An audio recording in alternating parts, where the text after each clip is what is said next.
Hey there, welcome everybody to the regulation season premiere of TXN Sports World. I am your host, Anthony Florio, joined as always by good old MF Michael Fletcher. And we have a very special show to start off our regulation season here. Tonight, wall to wall coverage of 2026 NBA All Star Weekend, which took place in the greater Los Angeles area. Let's start it off with the celebrity game. The 2026 NBA All-Star Celebrity Game was held on Friday, February 13th at the Kia Forum in Inglewood, California. It featured a special halftime performance by Cortis, marking the first celebrity game halftime performance by a K-pop artist. And at the end of the day in this one, it was we had Team Giannis Antetokounmpo versus Team Carmelo Anthony. The Antetokounmpo brothers, Giannis, Alex, and Thanasis, along with the shortstop from the back-to-back World Series champion LA Dodgers, Mookie Betts. They served as the coaches for Team Giannis. On the other side, I do apologize, it's not Carmelo Anthony. It was actually Anthony Anderson, alongside of Chris Brickley and Lethal Shooter as his coaches. On Team Giannis, you had Cafu, Gianna Bandy, Shams Charania, Taco Fall, Rome Flynn, Glorilla, Keegan Michael Key, Jeremy Lin, Rick Schnall, Amon-Ra St. Brown from the Detroit Lions, and Dylan Wang. And on Team Anthony, you had Keenan Allen of the LA Chargers, Badshaw, Andre DeGrassi, Matt Ishbia, the owner of the Phoenix Suns, Cody Jones of Dude Perfect, Simo Lu, Mustard, Adrian Nunez, Taylor Frankie Paul, Nicholas Van Steenberg, and former NBA player Jason Williams. And at the end of the day, it ended up going to Team Giannis. Team Giannis won the game by a final score of 65-58. And trying to see if I can find some more information about this. I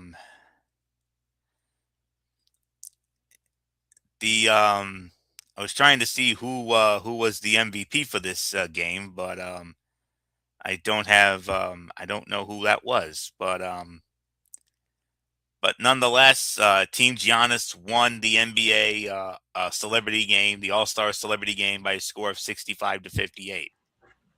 The second half of the Friday double dip, and it was the Rising Stars Challenge.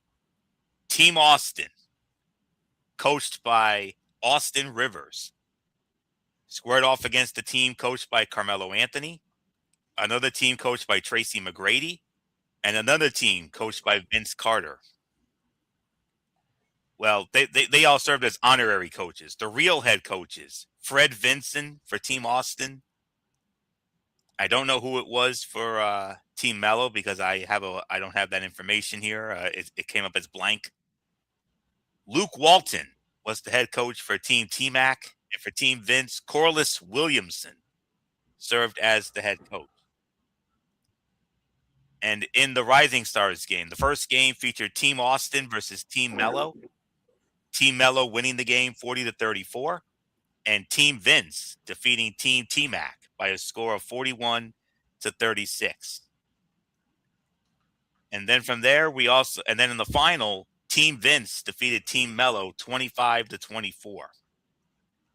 So Team Austin Rivers, comprised of G League talent, Sean East II from the Salt Lake City Stars, Yang Hansen from the Rip City Remix, Ron Harper Jr. from the Maine Celtics, Elijah Martin from the Raptors 905, Tristan Newton from the Rio Grande Valley Vipers, Yannick Conan Niederhauser from the San Diego Clippers, and Jameer Young from the Sioux Falls Skyforce.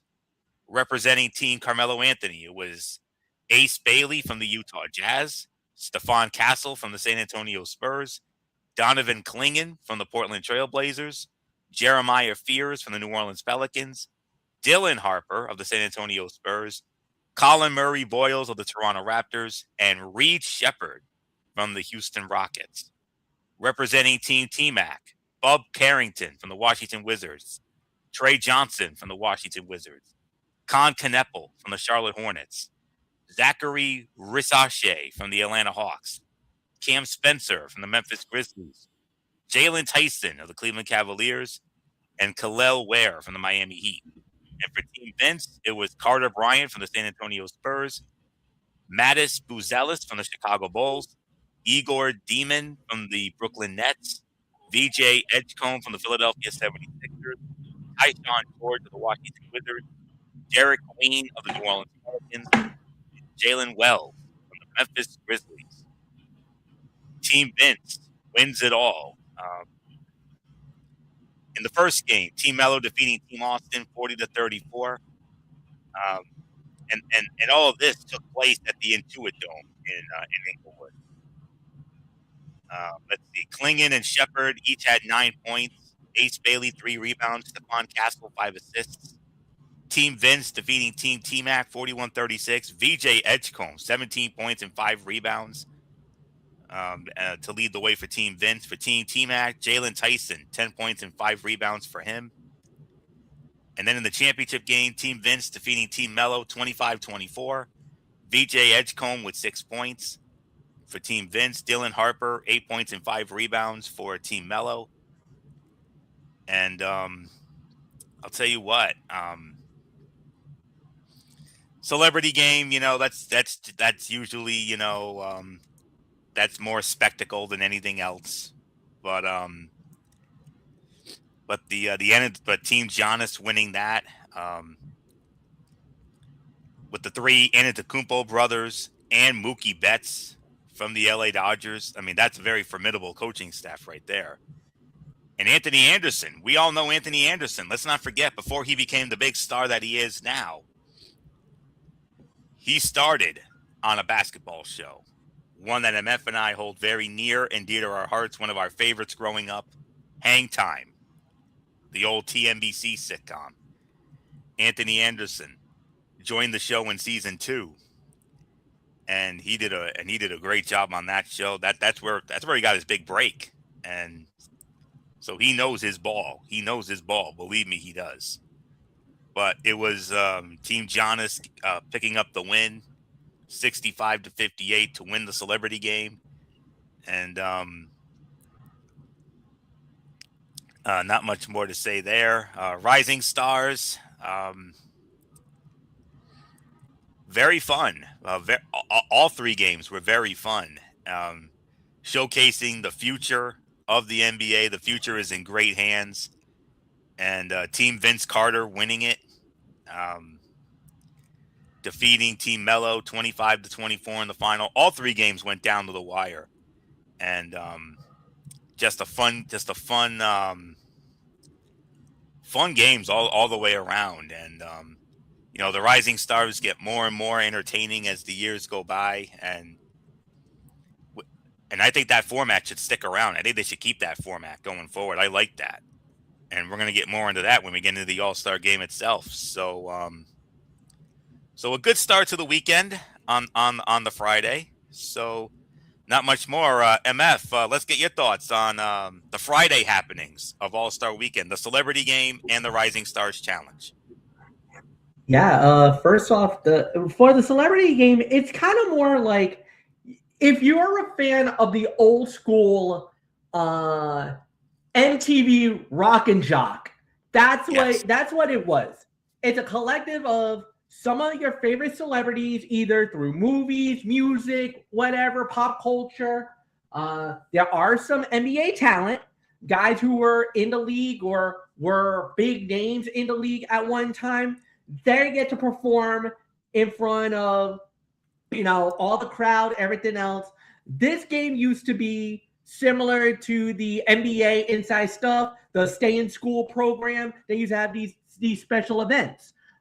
It's kind of become more of a traditional thing, but for the first time in a long time, the NBA on NBC took over on this event, and that's why you had a lot of excitement. Peacock was showing a game as it was happening live on Friday night. And throughout the night, you saw some of the good guys were performing. So there was a little bit of some comedy hijinks, but all in all, the game stayed true to the form. That's why I think we had a fine time. Now the Rising Stars Challenge, this was a little bit different than anything else. This was kind of the lead into the NBA All-Star Weekend. So if you want to have a little taste of what we were going to get on All-Star Sunday, this is where you wanted it to see. The players are top-notch. These are some of the bigger names in the NBA. A lot of them first round, second round, and then, of course, the G League guys kind of getting their opportunity to play in the league, getting their opportunity to play with the big boys. And Midas Buzelis of the Chicago Bulls was named the MVP of this game. So Midas Buzelis was the MVP, Anthony, just to let you know. Nice. So he had a very good game, was a very instrumental, especially in the championship game. He really had a breakout. So yeah, all three games were solid. It was good. And like we said, it leads up to what the weekend was going to be, which was All-Star Weekend. And for the first time since the early 2000s, it was the NBA on NBC. And this was very exciting for us. And yes, guys, oh, by the way, it was a record, one of the highest rated All-Star weekends for the NBA in over 8 years. They finally broke through. And yeah, you can say it was a little bit of the NBA on NBC, but the format of the show also made it so good because we didn't have no filler. We didn't have, a performance, or we didn't have it. No. They went right into the action. We went right into the NBA All-Star Weekend. And that's exactly how you want to do it. This is exactly how you wanted to draw it up. Anthony, it is all yours. Let's get into NBA Saturday night. Well, speaking of the viewership, MF, more than 46 million people in the United States watched NBA All-Star Weekend across NBC platforms and ESPN, the most in 24 years and more than triple of last season. So that just shows you how great this All-Star Weekend truly was. And let's move on to the next ensemble, which is, of course, Saturday. All-Star Saturday night.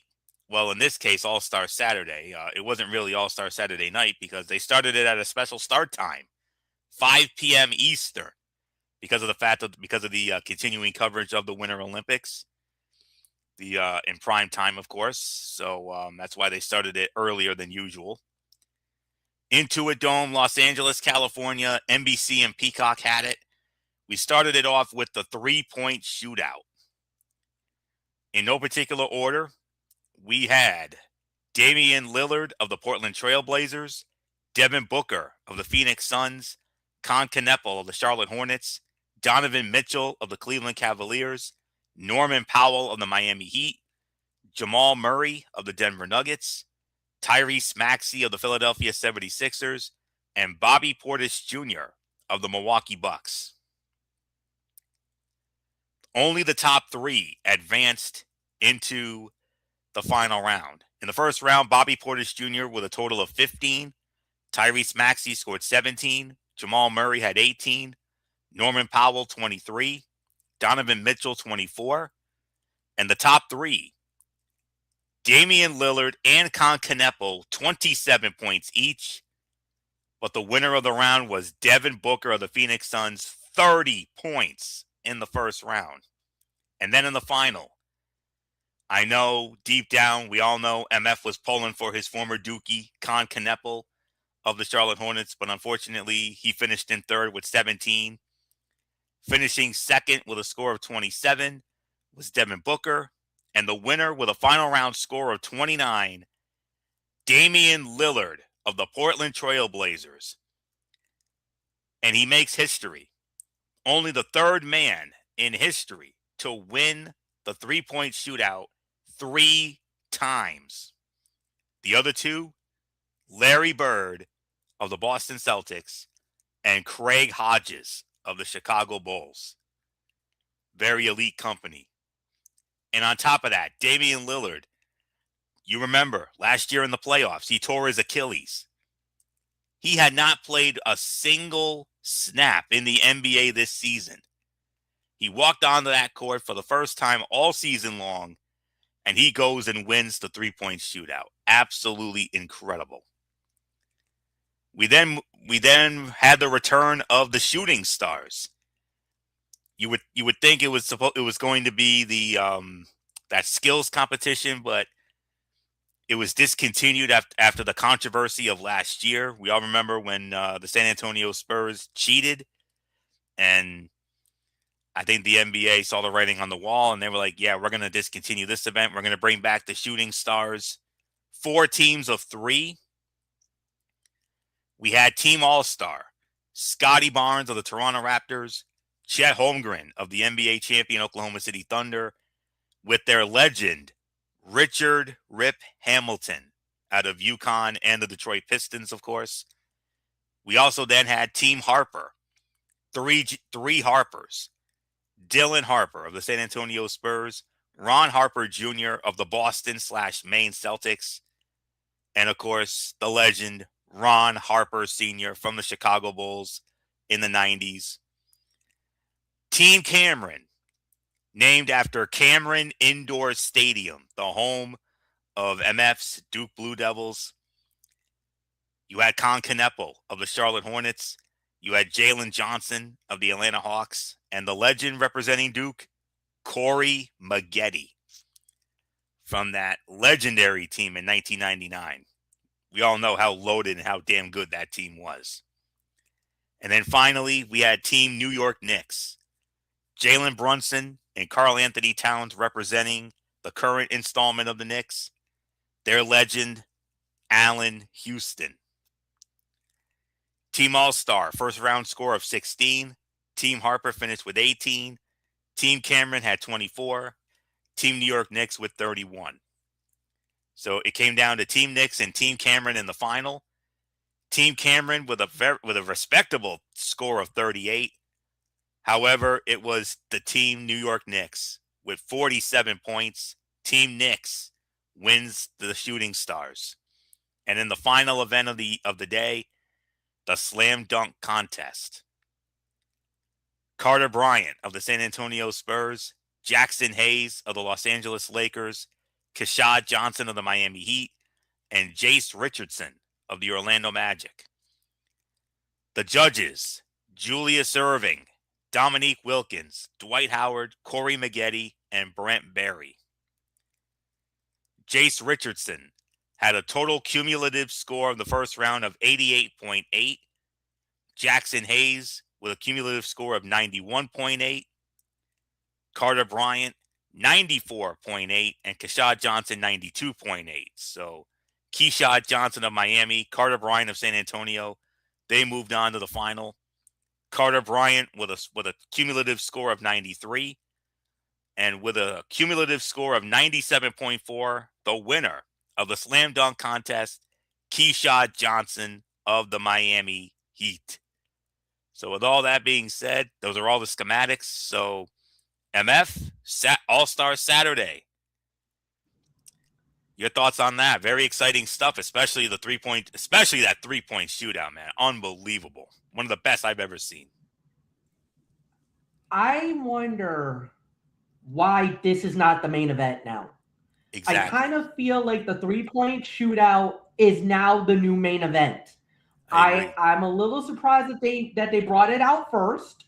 I think we all kind of were a little perplexed about it because I hate to say this, but the dunk contest was fine, but it hasn't been really relevant for the last. Yes, I was going to say it hasn't been relevant since the epic Zach LaVine Aaron Gordon war. Oh, that yes. Absolutely blew the doors off us and kind of it took the slam dunk contest to a whole new level that unfortunately they have yet to replicate that awesomeness of that event. So at the end of the day, it was fine. the right team, it was Dame time. Damian Lillard, without a doubt, was the best player out there on the court, and he deserves the victory. I know a lot of people were shocked that he won it, but I'm not. I think, he's had a lot of these great moments, these great successes. So for me, I thought they did fine. Um, the shooting stars, yes, absolutely. The Team New York Knicks winning it was obviously I was rooting for Team Cam for the Duke Blue Devil, the Duke Blue Devils crew. Unfortunately, they didn't get the job done, but hey, they made us proud. I was very proud. I was wearing my Duke colors when I heard that there was a Team Cam. I found that tie-dye shirt of the Duke Blue Devils, threw that sucker on, and I was rooting hard for Team Duke. And unfortunately, Nice. the Knicks got us. So hey, no shade. The Knicks earned it. They were better on that night. And yeah, and then as far as the dunk contest goes, again, there was some good dunks.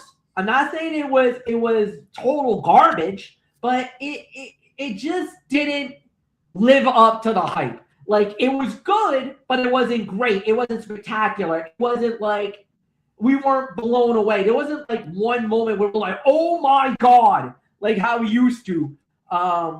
It was it was there. It was fine. Like I said, it was solid. I'm not gonna poo-poo on the guys, but I mean, it could have been better in certain elements. I'm not too mad about it. But yeah, there's really nothing more to add. Like I said, the 3-point shootout has now become the main event. So I kind of feel like I think they need to reverse it. Let the dunk contest start it out, keep the shooting stars, and then the 3-point shootout should be the main event next year. Agreed. Plus I also heard the NBA on NBC was talking about maybe doing a 1-on-1 or 2-on-2 competition, possibly for next year's All-Star game. Now, if they do that, oh boy, I'm excited. Now I want to see how that plays out, how they're going to do that. So, yeah, really nothing more to add. Anthony, it's yours. They're reporting that Stephen Curry will be in the 3-point shootout next year. So if he can hold up, I mean that would be amazing. So yeah, my sentiments exactly. I mean, the 3-point shootout should honestly be the main event. It really should. I mean, especially with how exciting that 3-point shootout was. I mean, and it's also my favorite event of the All-Star Saturday. It really is. And just I mean, the Shakespearean drama in this, it was a 5-star classic. I mean, Damian Lillard tore his Achilles in the playoffs last season. Had not even stepped onto an NBA court all season long. And then he enters the 3-point shootout and wins it. I mean, that's inspirational right there. It really, really is. A 3-time winner, joining the likes of Larry Bird and Craig Hodges. I mean, that is a very elite company, no question about it. What a story that is. Devin Booker was amazing in that. I mean, that 30-point round. I mean, one off the all-time record. The all-time record for a round is 31, and I thought Booker was going to do it. I really did. I mean, it was Booker's to lose. I mean, you notice that final rack. He basically had it in the palm of his hands, and then he bricked the final 3 shots, and that allowed Damian Lillard to win. So, for all intents and purposes, I'm not raining on Lillard's parade, but in all honesty, Devin Booker kind of should have won that. I mean, he had it in the bag, but he blew it on those final 3 shots. Shooting stars event. I mean, I didn't know what to expect going in, but I was pleasantly surprised by how great this was. I didn't think this was going to be much of anything, but oh my goodness, I was impressed, especially with the performances of Team Cameron, the former Dukies, and of course the Team New York Knicks. You saw why the New York Knicks are one of the favorites to possibly not only make it to the NBA Finals, but maybe even win it.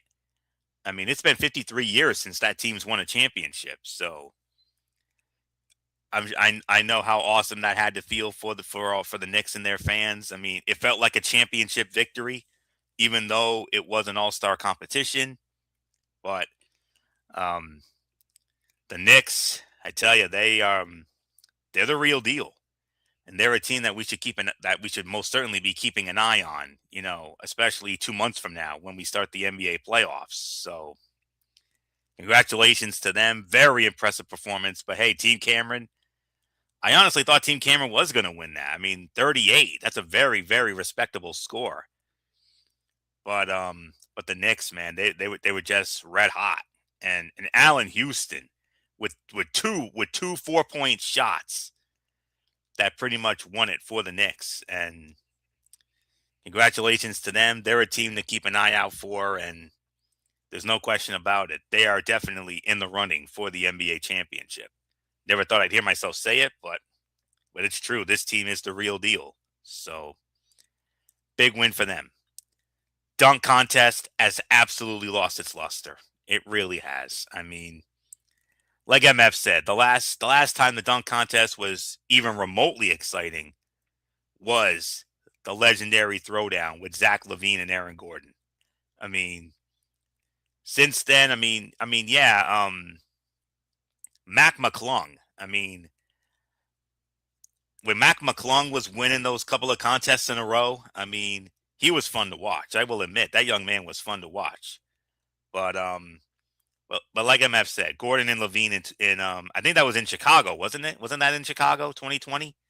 I mean, which was also the last great All-Star game before we get to this one, of course. But yeah, the dunk contest, I mean, it should not be the main event. It really should not be.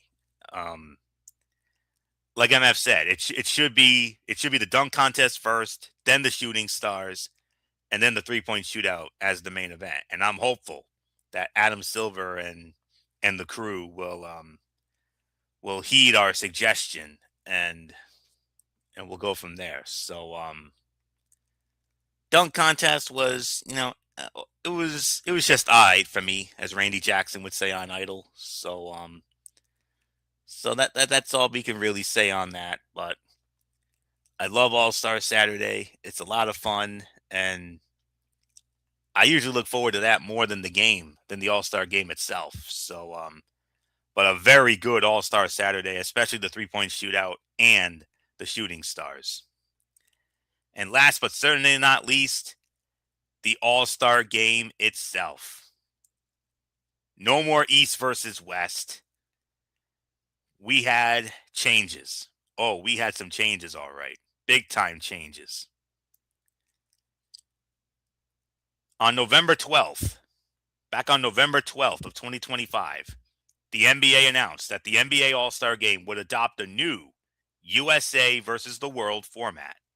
The game would take the form of a round-robin tournament featuring 3 teams, 2 teams composed of American-born players and 1 of international-born players, each consisting of at least 8 members. The top 2 teams, based on record, would advance to the championship game. In the event of a 3-way tie after the 3rd game, point differential would serve as the tiebreaker, and all 4 games would be played with a 12-minute time limit. And we had on one team, it was Team USA Stars. The second team was Team USA Stripes, and the third team was Team World.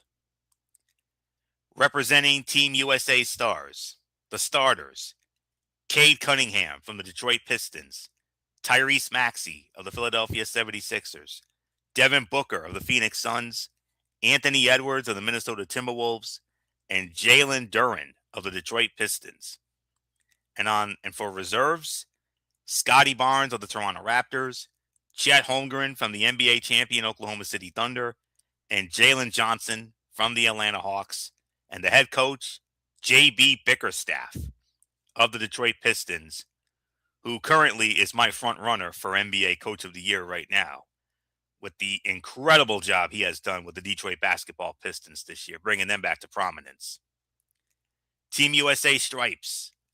The starting lineup, Jaylen Brown from the Boston Celtics, Jalen Brunson from the New York Knicks, LeBron James, Los Angeles Lakers, 22nd All-Star appearance for LeBron James. Kawhi Leonard from the Los Angeles Clippers, and Kevin Durant from the Houston Rockets. The reserves were Brandon Ingram of the Toronto Raptors, Donovan Mitchell from the Cleveland Cavaliers, and De'Aaron Fox of the San Antonio Spurs. Stephen Curry of the Golden State Warriors was supposed to be on the team, but he could not play due to injury.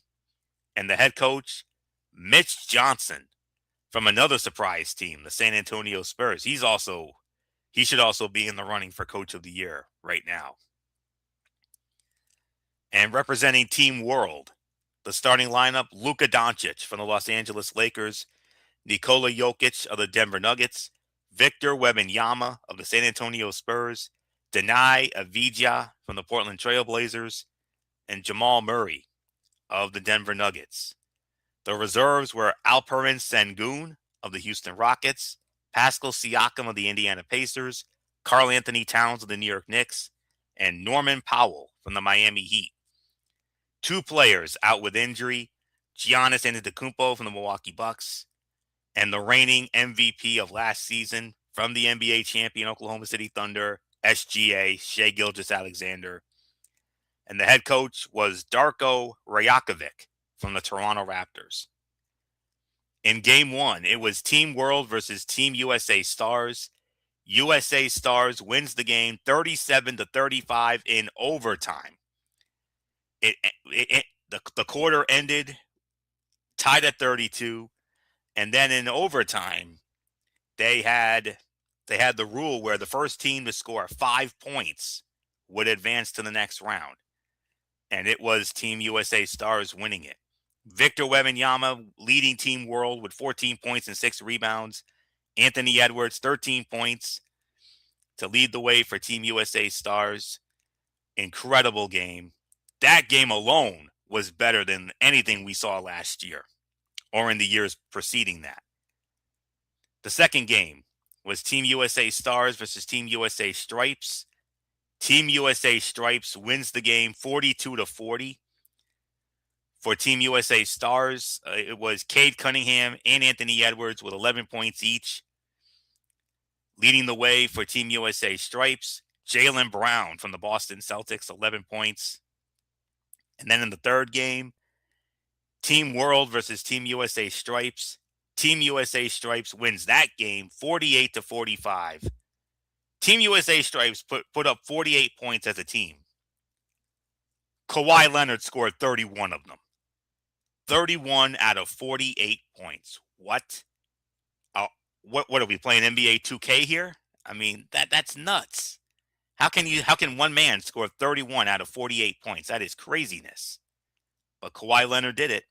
31 points and 3 rebounds. Victor Wembanyama led the world team with 19 points. And then in the championship game, Team USA Stars versus Team USA Stripes. And this one was not even close. Team USA Stars dominated from start to finish, winning the NBA All-Star game by a score of 47-21. Tyrese Maxey led the way with 9 points for Team USA Stars. For Team USA Stripes, it was Donovan Mitchell with 6 points. Anthony Edwards named MVP of the All-Star game. Love this format. Where was this format a long time ago? I mean, 2020 was the last All-Star game that had any sense of Shakespearean drama whatsoever in Chicago. The last, 4 or 5 All-Star games have been, well, meh. Because there was no effort. There was a lot of hot dogging. And, but let me tell you, we got to this All-Star game. Did you see any hot dogging? No. Did you see real effort? Yes. no hot dogging, and real legitimate effort. They were playing this like it was a meaningful game. They were playing these games like they were like game sevens almost. Those first 3 games made this format work. The championship game, unfortunately, that ended up being an absolute dud and a bore. But those first 3 games literally had me on the edge of my seat. It really did. And I can't tell you, I mean, that was the most fun. Like I said, that was the most fun I had watching an All-Star game of any sort since the legendary 2020 game in Chicago. Adam Silver, when you and your staff and the NBA administration, when we reconvene in Phoenix, which will be where next year's All-Star game will be, keep this format, please. Don't go back to the old stuff. I don't want to see I don't ever want to go back to the days of hot dogging and no effort and all this other nonsense. You keep this format and you keep it forever and for always, because that was nothing but fun. Incredible games. Except for the title game. Title game was a bore, but the other 3 games, 3 of the best. And as basketball fans, how could we have asked for anything more? Congratulations to Team USA stars. Congratulations to Anthony Edwards, the MVP. Very well deserved. And that's all I can say on that. So, MF, take us home with this All-Star recap. Best All-Star game of any sort since 2020 in Chicago. And if Adam Silver and the suits are smart, they keep this format going forward. I think they are going to keep the format. I'm just wondering because the thing is, are they going to do USA versus the world again? Or what I would suggest is do it by the divisions: Atlantic, Central, Southwest, and Pacific. Like the have NHL. The West play each other. Yeah. Have the West play each other, have the East play each other, and then the championship game will be that. I would keep the format as is. 8 players, 5 on the court, 12-minute time limits. That's fine. That's all good. I like that. I think that should be how the game should be played. I think at the end of the day, I think that would be the best way to go with it. But here's why the level of play was so good. Because the players bought in. Right out of the gate, Victor Wembanyama went right to the hole and blew by and started playing some defense. And I think everybody's like, oh, it's like that? Okay, bet, it's on. So you knew certain players kind of dictated the pace. They forced the other guys to step their game up. And that's why all hell broke loose in the first 3 games. Because it was like, okay, because it's no longer just pride on the line, especially when you're talking about the world versus USA. It's national pride. And I think that's why it took the level that it did. This was a great game.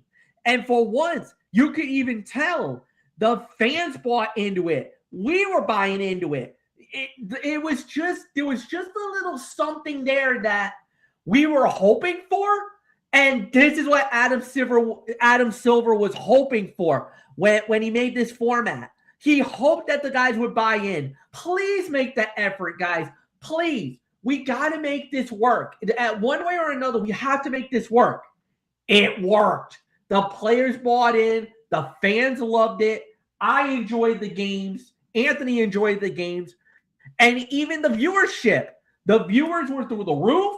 The reaction from the crowd after the games were over was a damn good all-star game. Like, that was actually an enjoyable event. We actually loved it. So that's the grand scheme of things. If you keep that kind of flow going, that's when we're going to come back and we're going to buy in.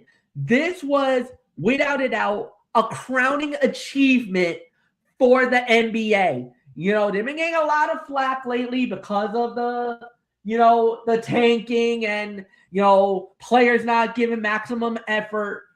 And that was the one concern that we had going into the All-Star game was the players going to buy in? Were they going to give maximum effort? The answer was yes. They bought in. They gave their maximum effort. Yes, the final wasn't the greatest thing in the world. However, the first 3 games made it worth our while. We're not going to worry about the 4th game because, yeah, the 4th game was a blowout, but the first games were good enough for me that pack up the headset, put the truck in gear, we're going home. Because to me, you had nothing else to prove. The games were amazing. The effort was there. That's what we like to see. And I hope we get that kind of level of excitement next year when we go to Phoenix for the next All-Star game. So, yes, banner weekend, great weekend for the NBA. Anthony, let's call it a night on this. Again, as I say, 46 million, a total of 46 million people tuned in. Most successful viewership weekend since 2002. The last time it was on NBC, oh, by the way. So that shows you how happy and excited everybody was to have the NBA back on NBC. When we heard about this, we were like, oh my God, yes, about time. So awesomeness. So great All-Star weekend. As basketball fans, how could you have asked for anything more from that? All right. So with that being said, that will put the bow on our regulation premiere of TXN Sports World. We want to thank you all so very much for tuning in as always. We will be back with you again tomorrow night, 11 p.m. This time over on MF's channel, Brace Fan 95. We've got the Cerebral Smack Talk. We've got TNA Impact, and we have Friday Night SmackDown. And then Tuesday night, we do it all over again, Ridiculously Raw, Monday Night Raw, and NXT. I don't know if we're going to have a TXN Sports World next week. Of course, as you all know, we're in the we're somewhat of a lull period right now, but there will be shows down the road. If we do, yeah, I was going to say if we do, we will let you know. But yeah, it's kind of. I don't think the next show will be until almost, I want to say, closer to NFL draft night. But yeah, oh no, wait, the Major League Baseball preview. What preview? Yeah. Wait, what was that? MLB? Excuse me? Yeah, MLB previews are coming up. Plus, we also got to preview the World Baseball Classic because I believe that's coming up in about a couple of weeks. I believe it's the 5th of March, I believe. So I believe it would be in 2 weeks. About, I want to say 2 weeks. In 2 weeks, we'll be back for the preview for the World Baseball Classic. Yeah, World Baseball Class. Our next TXN Sports World will be 2 weeks from tonight, Thursday night, March 5th, when we preview the 2026 World Baseball Classic. And then the following week, there'll be another TXN Sports World show when we dive into Championship Week in college hoops, which will then lead into our Selection Sunday show. So we got that to look forward to. So no show next Thursday, but the following Thursday, March 5th, will be our next regulation TXN Sports World show when we preview the 2026 World Baseball Classic. All right, so that's it. So until tomorrow night for the Cerebral Smack Talk over on MF channel, Racers 95, this is Anthony Florio here for good old MF Michael Fletcher, and in spirit, Michael Bullock. And of course, always and forever, our First Lady, Dee Dee Woodson. You know the routine, everybody. Thumbs up. Talk to you later. Yeah. Throw it up, Fortune Forest style. Bye for now, my friends. God bless. Be good to each other. Have a blessed Friday. And until tomorrow night for the Cerebral Smack Talk, you've been watching our NBA All-Star Recap Edition of TXN Sports World right here on the Tone 25 on YouTube and Streamy.com. For everybody who has been a part of this one, for now, Anthony Florio. So long, and bye, everybody. Bye.